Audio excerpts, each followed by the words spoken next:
5 օր ռուսական բեռնատարներին ռուս-ուկրաինական սահմանին սպասեցնելուց հետո ուկրաինացիները վերջապես տարել են իրենց զինվորների դիերը։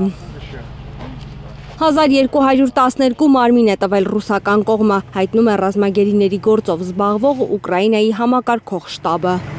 Նրանց մեծ մասը հիմնականում զոհվել է Կուրսկում, Խարկովում, Լուգանսկում, Դոնեցկում, Զապորոժիեում և Խերսոնում մարտերի ժամանակ։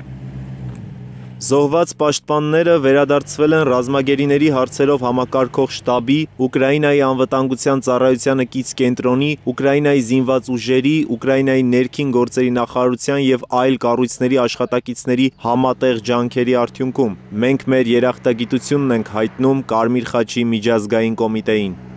Հիմա ուկրաինացի զինվորների դիերը տեղափոխվել են մասնագիտացված հաստատություններ, որտեղ քննիչները պետք է պարզեն զոհերի ինքնությունը։ Հունիսի 2-ի Ստամբուլյան բանակցությունների արդյունքում է համաձայնություն ձեռք բերվել փոխանակել բոլոր ծանր հիվանդ ռազմագերիներին և զոհված զինծառայողների մարմինները 6000-ը 6000-ի դիմաց սկզբունքով։ Բանակցությունների մյուս կարևոր կետը ևս կատարվել է։ 25 տարեկանից ցածր ռազմագերիների նոր խմբաքանակի փոխանակում է եղել։ Ռուս զինծառայողները 3 նախ տեղափոխվել են Բելարուս, որտեղ նրանց ցուցաբերվել է անհրաժեշտ հոգեբանական և բժշկական օգնություն, ապա Ռուսաստան։ Հուզված զինծառայողները չեն համբերել մինչև հայրենիք հասնեն, հենց Բելարուսից զանգահարել են ընտանիքի անդամներին, հայտնել, որ իրենք արդեն ազատության մեջ են։ Ես էլ քեզ եմ սիրում, մամ, լսում ես ինձ։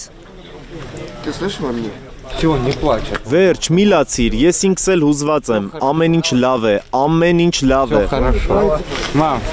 Բարև մայրիկ, ես եմ, վերջ, ես վերադարձա, այո, ամեն ինչ լավ է, մի լացիր։ Մենք 1 ժամով Բելարուսում ենք, հագուստներս փոխել ենք, մի խոսքով հիմա Մոսկվա ենք գնում, հավանաբար կթռչենք ինքնաթիռով։ Շատ չանցած ռուս զինվորները արդեն հայրենիքում էին։ Ամիսներ շարունակ գերության մեջ գտնված զինվորները բառեր չեն գտնում արտահայտելու իրենց հուզմունքն ու էմոցիաները։ Շատ շնորհակալ եմ, որ մեզ այնտեղ չլքեցին, չմոռացան ու վերադարձրեցին հայրենիք։ Ես շատ հպարտ եմ, որ պետությունը մեզ տուն վերադարձրեց, շատ ուրախ եմ։ Իհարկե ուրախություն է նորից տանը լինելը, պարզապես աննկարագրելի է։ 10 ամիս գերության մեջ եմ եղել, չգիտեմ նույնիսկ բառեր չունեմ ասելու, պարզապես կարոտում եմ հայրենիքս, ընտանիքս, սիրելիներիս և իհարկե Ռուսաստանը։ Արևմտյան լրատվամիջոցները նկատում են, վերջին հանդիպման բոլոր պայմանավորված կետերը կարծես կատարել են կողմերը, բացի մեկից։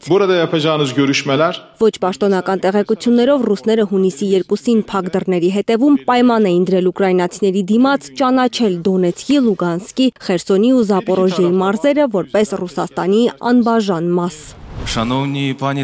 Ուկրաինայի նախագահը հայտարարել է, այդ հարցը միայն ինքը պետք է քննարկի ու անձամբ Ռուսաստանի ղեկավարի հետ։ Ես այս հարցով իմ դիրքորոշումը չեմ քննարկի այլ պաշտոնյաների հետ, Ռուսաստանի հետ բանակցող ուկրաինական պատվիրակությունը չունի լիազորություններ քննարկելու հնարավոր տարածքային փոփոխությունները խաղաղության պայմանագրի շրջանակներում։